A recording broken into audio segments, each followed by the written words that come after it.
No se trata de que cada cual haya de comenzar de cero o inventar un sistema propio, todo lo contrario.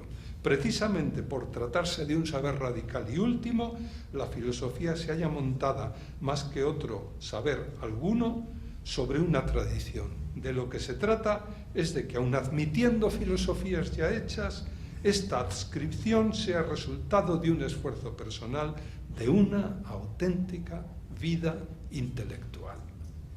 Lo demás es brillante aprendizaje, entre comillas, de libros o espléndida confección de lecciones magistrales, dice Zubiri. ¿Cuántos profesores de filosofía tiene uno a lo largo de la carrera de filosofía? A veces ninguno. Son eruditos en filosofía. Y dice, sigue diciendo Zubiri, se pueden en efecto escribir toneladas de papel y consumir una larga vida en una cátedra de filosofía y no haber rozado ni tan siquiera de lejos el más leve vestigio de vida filosófica. Recíprocamente, se puede carecer en absoluto de originalidad, entre comillas, la palabra originalidad, y poseer en lo más recóndito de sí mismo el interno y callado movimiento del filosofar. Bueno, yo creo que esto lo tenemos que aplicar a nuestra situación, y que si Zubiri el año 1934 primero y el año 1942 después hizo el diagnóstico de su situación, eso no nos priva a nosotros de la obligación, de la capacidad y de la obligación de intentar hacer el diagnóstico de nuestra situación. Si queremos de verdad pues cumplir con estas, parece que características básicas de lo que cabe llamar vida intelectual. Tenemos que rehacer el camino entero, humildemente, por supuesto, teniendo en cuenta toda la tradición. Estaría bueno que la fuéramos a despreciar, pero, en fin, intentando ver dónde estamos, cuáles son las características de nuestra situación y, por tanto, cómo podemos llevar una vida intelectual profunda, decente, correcta en esta situación en la que nos encontramos.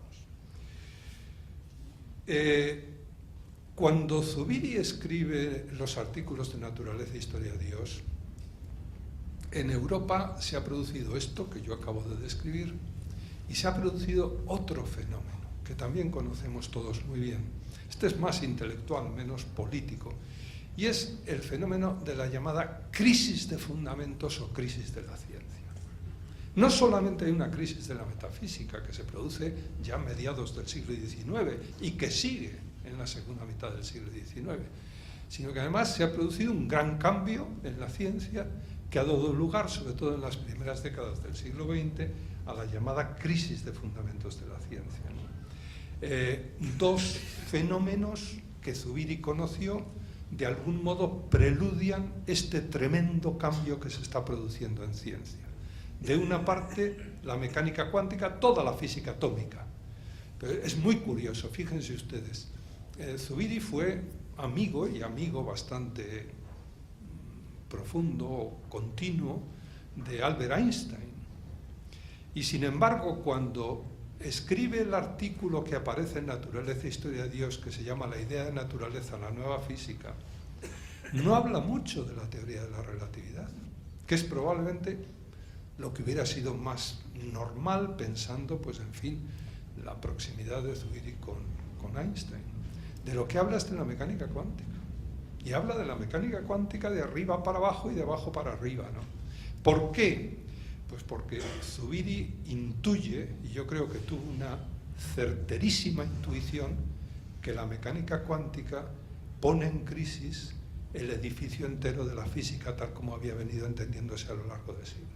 Hay una crisis de fundamentos producida por toda la física atómica, por tanto, desde antes de los padres de la mecánica cuántica, que son de los años 20 del siglo XX. Esto comienza ya pues a finales del siglo XIX y sobre todo a partir del quantum de acción de Planck en el año 1900.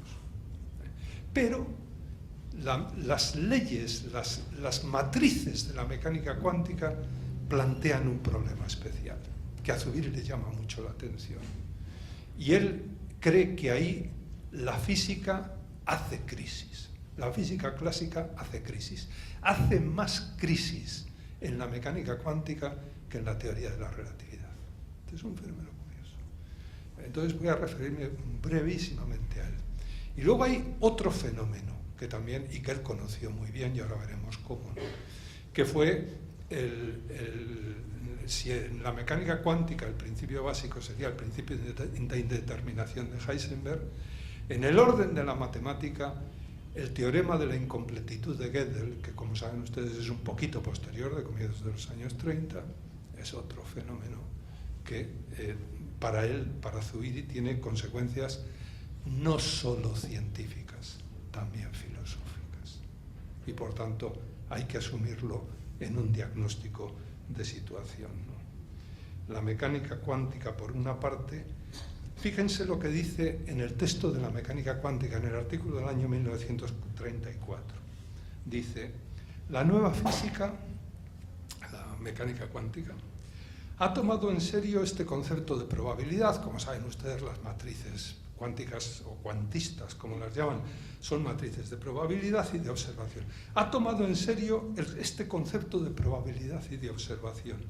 Frente a la física anterior, tiene la virtud de aceptar con audacia la probabilidad y moverse en ella sin disimularla. Es faena que ha costado siglos a la humanidad, más tal vez que la de acogerse a la necesidad, que ha sido el gran tema de la física newtoniana y por supuesto anterior a Newton. No ha sido un capricho o un juego de conceptos. Dice, esta es su gran significación, que no ha sido un mero capricho o un juego de conceptos, sino una exigencia de la evolución misma de la ciencia que comenzó con Einstein y ha llegado aquí, es decir, en la mecánica cuántica, a su grado máximo. ¿Y cuál es esa característica nueva? Lo dice, la subordinación de la teoría a la experiencia. Esto, la subordinación. La física clásica subordinó la experiencia a la teoría. La física cuántica ha obligado a cambiar y a subordinar la teoría a la experiencia. ¿Qué está queriendo decir Zubiri con esto, si es que quiere decir algo, ¿no? Pues quiere decir algo fundamental. Fíjense ustedes lo que sucedió no ya en la física aristotélica, sino en la llamada nueva física, la física de Galileo y Newton. ¿Qué es lo que se entiende por pensamiento físico a partir de Galileo y Newton? Galileo lo dice muy claramente en sus obras. Evidentemente las experiencias son particulares y por tanto, desde las experiencias particulares, yo por inducción puedo hacer un juicio universal, pero ese juicio nunca será cierto. Los juicios sintéticos son juicios de experiencia, tendré que poner algo que les dé universalidad y necesidad, porque desde luego de la experiencia no va a venir. Esto Kant lo tenía muy claro, pero antes de Kant lo tenían claros otros muchos. Y es Galileo el que en aquellas famosas frases que introduce de vez en cuando en sus obras, pues da con la clave, ¿no? La naturaleza está escrita en caracteres matemáticos. La matemática no es una ciencia empírica. Los juicios de la matemática en tiempo de Galileo no son juicios sintéticos, son juicios analíticos. Y por tanto, ahí sí que hay verdad, y que hay verdad absoluta. Si los datos de la experiencia, que son contingentes y limitados, consigo meterlos en unas ecuaciones que son matemáticas, entonces adquieren la necesidad y la universalidad propia de los juicios matemáticos. La teoría del triángulo equilátero es absolutamente necesaria y universal. Que la suma de ángulos de un triángulo mide 3 rectos, o que el teorema de Pitágoras, ¿no? Que el cuadrado de la hipotenusa, eso es universal. Y además fue así siempre y será por siempre así. Son verdades absolutas. Amigo, entonces, si este es el tipo de verdades propiedades de la matemática y yo consigo incrustar los hechos empíricos en ecuaciones matemáticas, he conseguido una ciencia universal.